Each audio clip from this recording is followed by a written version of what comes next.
बिस्मिल्लाहिर्रहमानिर्रहीम। आज के लेक्चर में हम ये 3 क्वेश्चंस हैं, इन्हें कवर करने की कोशिश करते हैं। पहला क्वेश्चन है व्हाट इज़ एडी करंट, दूसरा क्वेश्चन होगा how eddy current is created, और तीसरा क्वेश्चन है what are the effects of eddy current. तो एडी करंट से रिलेटेड हमारा टॉपिक है, इसमें हम देखते हैं कि एडी करंट होता क्या है। दूसरे स्टेप में देखेंगे कि एडी करंट कैसे क्रिएट होता है, और तीसरे स्टेप में हम देखेंगे कि इसके इफ़ेक्ट्स क्या हैं। दरिया में इस तरह के घुमाव पैदा होते हैं और इन घुमाव को हम एडीज़ कहते हैं। ये जो स्विरलिंग वाटर है इसे हम एडीज़ कहते हैं। ऐसा करंट जिसकी शक्ल स्विरलिंग एडीज़ की तरह हो उसे हम एडी करंट कहेंगे। और ये एडी करंट हम कहाँ प्रोड्यूस करेंगे, हम किसी मेटालिक डिस्क के अंदर प्रोड्यूस करने की कोशिश करते हैं। और जैसे कि फिगर में दिखाया जा रहा है कि एक एल्युमिनियम डिस्क है यहाँ पे पड़ी हुई है, और इस एल्युमिनियम डिस्क के अंदर फ्री इलेक्ट्रॉन्स हैं बहुत ज़्यादा। ये एल्युमिनियम डिस्क किसी पिवट पी के गिर्द घूम सकती है, और एक अरेंजमेंट हमने बनाई है, मैग्नेटिक फील्ड अप्लाई किया है। ऊपर यहाँ पे नॉर्थ पोल है और नीचे साउथ पोल है। तो मैग्नेटिक लाइंस ऑफ फोर्स जो हैं वो ऊपर से नीचे फ़्लो कर रही हैं डाउनवर्ड। तो अगर हम इस घूमती हुई डिस्क के क्रॉस एक ख़ास रीजन के अंदर एक मैग्नेटिक फील्ड अप्लाई कर लें, तो इस मैग्नेटिक फील्ड के नतीजे में एल्युमिनियम के अंदर जो फ्री इलेक्ट्रॉन्स हैं वो इस तरह दायरों में घूमना शुरू हो जाएंगे, एडीज़ की तरह मूव करना शुरू हो जाएंगे, जिसे हम एडी करंट कहते हैं। Let us start. Induce current can be confined to well defined paths in a conductor. ये हो सकता है कि किसी कंडक्टर के अंदर इंड्यूस करंट इलेक्ट्रॉन्स को किसी ख़ास पैटर्न में या वेल डिफाइंड पाथ के अंदर मूव करवा दे। ये हो सकता है कि जो इंड्यूस करंट है वो किसी कंडक्टर के अंदर किसी ख़ास अरेंजमेंट के बाद उन इलेक्ट्रॉन्स को किसी वेल डिफाइंड पाथ के अंदर घुमा दे। Many electrical equipment contain metal disc. बहुत सारे इलेक्ट्रिकल इक्विपमेंट हैं, जैसे हमारे पास एनर्जी मीटर है, फिगर में दिखाया जा रहा है। इस एनर्जी मीटर के अंदर एक शाइनी मेटल डिस्क है जो हमें यहाँ पे घूमती हुई नज़र आती है जब हम कोई इलेक्ट्रिकल अप्लायंसेस यूज़ करते हैं तो। और यहाँ पे मैग्नेटिक फील्ड होता है लगा हुआ, और ये मैग्नेटिक फील्ड के अंदर ये जो शाइनी डिस्क है ये रोटेट कर रही होती है। Many electrical equipment contain metal disc moving in a magnetic field.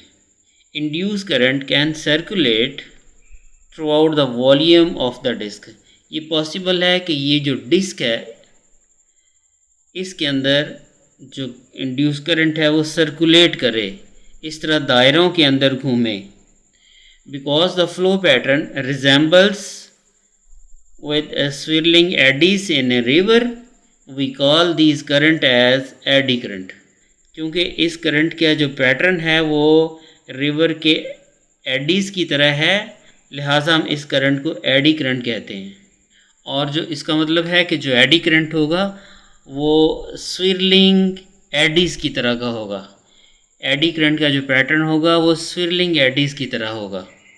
अब हम इस डिस्क के ऊपर आते हैं। ये एल्युमिनियम की डिस्क है, और इस एल्युमिनियम की डिस्क में बेशुमार फ्री इलेक्ट्रॉन्स हैं, और ये एल्युमिनियम की डिस्क किसी ओ पॉइंट पर रोटेट कर रही है। मैकेनिकली हम इसको फोर्स लगा रहे हैं, और मैकेनिकल फोर्स के नतीजे में ये डिस्क रोटेट कर रही है। और इसके ख़ास पोर्शन में हमने एक मैग्नेटिक फील्ड अप्लाई किया हुआ है, बिल्कुल वैसे ही जैसे हमने यहाँ बनाया था नॉर्थ पोल, और यहाँ पे साउथ पोल है, और magnetic lines of force north से साउथ की तरफ हैं। और इस एल्युमिनियम डिस्क के एक ख़ास जगह के ऊपर हमने मैग्नेटिक फील्ड अप्लाई कर दिया, और आप देख सकते हैं ये लिखा हुआ है बी का मतलब है मैग्नेटिक फील्ड, और यहाँ पर क्रॉस का निशान है। तो क्रॉस का निशान इंडिकेट कर रहा है कि magnetic field into the plane है। एक ख़ास रीजन के अंदर, ये जो स्मॉल सा रीजन है, इस स्मॉल रीजन के अंदर magnetic field into the plane लगाया हुआ है और साथ में ये जो डिस्क है ये घूम रही है। ज़रा आप सोचें कि इस डिस्क के अंदर बेशुमार फ्री इलेक्ट्रॉन्स हैं और फ्री इलेक्ट्रॉन्स क्या होते हैं, चार्ज पार्टिकल होते हैं। और जब चार्ज पार्टिकल किसी मैग्नेटिक फील्ड के अंदर ट्रैवर्स करें तो उसके ऊपर एक फ़ोर्स लगती है, लॉरेंट्ज़ फ़ोर्स। उस फोर्स की मैग्नीट्यूड और डायरेक्शन को हम फाइंड कर सकते हैं और उसके लिए एक फार्मूला है F=q(v)x(b). v इसकी वेलोसिटी है जो यहाँ पे एक चार्ज पार्टिकल पड़ा हुआ है। इस चार्ज पार्टिकल की वेलोसिटी जो है ये होगी इस तरह, टेंजेंशियल वेलोसिटी v होगी और magnetic field b into the plane लगा हुआ है। तो राइट हैंड रूल लगा के हम देख सकते हैं कि इस मूविंग चार्ज के ऊपर फोर्स किस डायरेक्शन में लग रही है। तो राइट हैंड रूल लगाएं, b इनटू द प्लेन है और v की डायरेक्शन इस तरफ है, टेंजेंट के साथ है इस पॉइंट के ऊपर।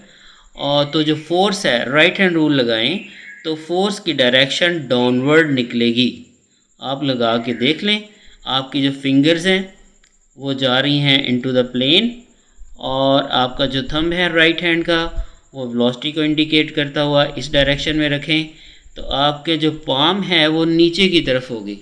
इसका मतलब है कि वो इलेक्ट्रॉन जो इस रीजन के अंदर पहुंचेगा उसके ऊपर एक फ़ोर्स लगेगी F और फोर्स के नतीजे में वो नीचे मूव करेगा।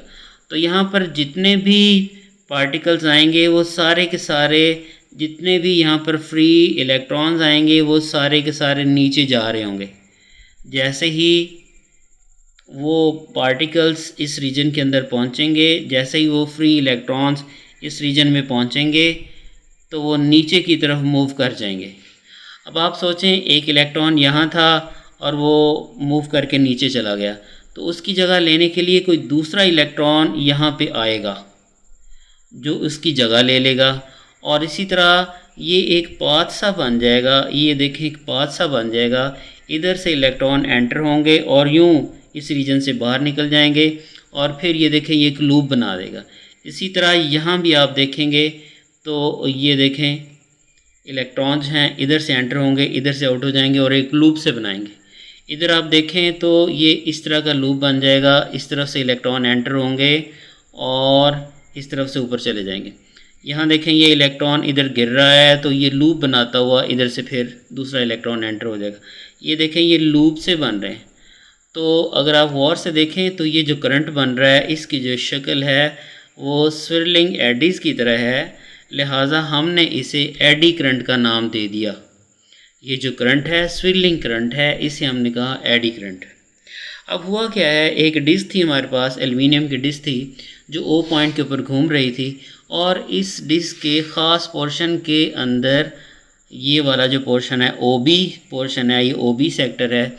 इस OB सेक्टर में हमने एक मैग्नेटिक फील्ड अप्लाई कर दिया जो कि इनटू द प्लेन था और बाकी इसके जो दो सेक्टर हैं OA और OC, यहाँ पर मैग्नेटिक फील्ड नहीं है।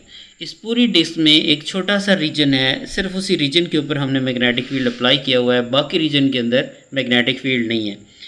जो पोर्शन OA है और दूसरा पोर्शन OC है, यहाँ पर मैग्नेटिक फील्ड नहीं है और ये जो रीजन है ये कंडक्टिंग पाथ प्रोवाइड कर रहा है, ये रिटर्न कंडक्टिंग पाथ प्रोवाइड कर रहा है। इलेक्ट्रॉन का जो कंडक्टिंग रिटर्न पाथ है वो ये प्रोवाइड कर रहा है। तो जितने इलेक्ट्रॉन्स इस रीजन के अंदर आते हैं वो नीचे गिर जाते हैं, दूसरे जो हैं वो जो क्यूब में होते हैं वो नीचे आ जाते हैं और फिर ये सिलसिला चलता रहता है और ये एडीज़ बन जाती हैं और इन एडीज़ को हम कहते हैं एडी करंट। और ये जो फोर्स है ये किस पे डिपेंड करेगी, ये फोर्स Q पे डिपेंड करेगी, ये फोर्स वेलोसिटी पे डिपेंड करेगी, ये फोर्स B के ऊपर डिपेंड करेगी।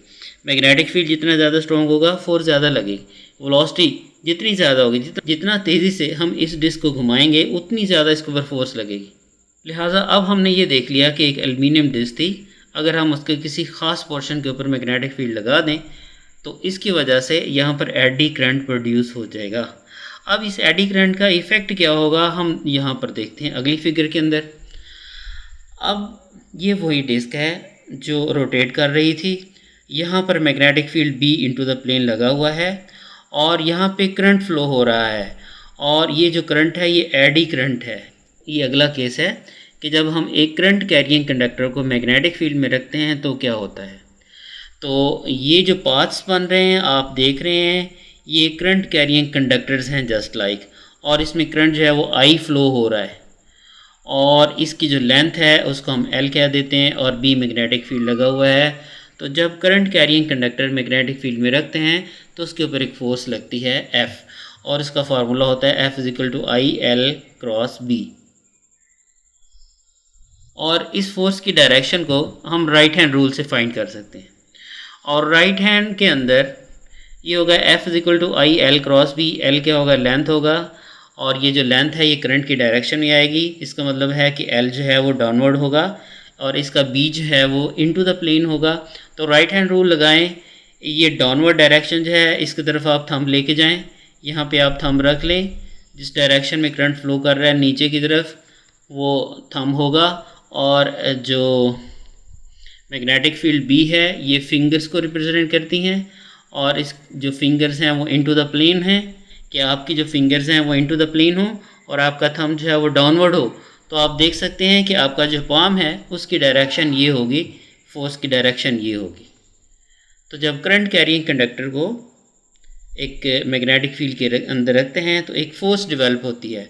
तो ये जो फोर्स है अगर आप गौर से देखें तो ये जो फोर्स है ये रोटेशन के अगेंस्ट है। हमने एल्युमिनियम डिस्क को इस तरह घुमाया, तो इस तरह घुमाने के नतीजे में एडी करंट प्रोड्यूस हो गया, और एडी करंट का इफ़ेक्ट ये हुआ कि एक फ़ोर्स लग गई जो अपनी ही काज को अपोज कर रही है। एक फ़ोर्स क्रिएट होगी जो इसकी रोटेशन को अपोज कर रही है, और जितनी रोटेशन फास्ट हो जाएगी उतनी ही ये जो फोर्स है वो ज़्यादा होती जाएगी। अगर हम इसको तेज़ी से घुमाएंगे तो फोर्स की वैल्यू बढ़ जाएगी, अगर हम इसको आहिस्ता से घुमाएंगे तो फोर्स की वैल्यू कम हो जाएगी। तो यही तो लेंज़ेस लॉ है। लेंज़ेस लॉ कहता है कि जो डायरेक्शन ऑफ इंड्यूस्ड ईएमएफ है ये इस तरह है कि अपनी ही काज को अपोज करती है। तो यहाँ पे ये लेंज़ लॉ आ गया। लेंज़ेस लॉ की वजह से जो फोर्स की डायरेक्शन है ये रोटेशन को अपोज कर रही है। और अगर आप गौर से देखें तो क्या ये ब्रेकिंग इफ़ेक्ट नहीं है कि आप जितनी ज़ोर से व्हील को घुमा रहे हैं, डिस्क को आप घुमा रहे हैं, उतनी ही अपोजिंग फोर्स ज़्यादा होती जा रही है। तो ये ब्रेकिंग इफ़ेक्ट है। तो एडी करंट का जो एक सिग्निफिकेंट इफ़ेक्ट है उसे हम कहते हैं ब्रेकिंग इफ़ेक्ट। तो ब्रेकिंग इफ़ेक्ट कैसे प्रोड्यूस हुआ है? This is the interaction between eddy current and magnetic field. तो मैग्नेटिक फील्ड और एडी करंट की इंटरेक्शन की वजह से ब्रेकिंग इफ़ेक्ट प्रोड्यूस हुआ है, और इस ब्रेकिंग इफेक्ट की वजह से हम एडी करंट ब्रेक्स बनाएंगे। और ये जो मैग्नेटिक ब्रेक है ये एडी करंट ब्रेक है, ये ट्रेन्स के अंदर इस्तेमाल होती है और ट्रेन को रोकने के लिए इस्तेमाल होगी, और फास्ट मूविंग ऑब्जेक्ट जो हैं, व्हील्स वगैरह जो हैं, उनको रोकने के लिए इस्तेमाल हो सकती है, गाड़ियों को रोकने के लिए इस्तेमाल हो सकती है, बुलेट ट्रेन्स को रोकने के लिए इस्तेमाल हो सकती है, और मेटल डिटेक्टर्स के अंदर एडी करंट को यूज़ किया जा सकता है। इंडक्शन स्टोव के अंदर एडी करंट को यूज़ किया जाएगा। फास्ट मूविंग मशीन्स की स्पीड को कम करने के लिए, रोकने के लिए, ब्रेक लगाने के लिए यूज़ होगा। इस तरह स्पीडोमीटर के अंदर यूज़ होता है, इसी तरह गैल्वेनोमीटर के अंदर एडी करंट जो हैं वो यूज़ होते हैं। तो इसे हम अगले लेक्चर में देखेंगे। Thank you for watching.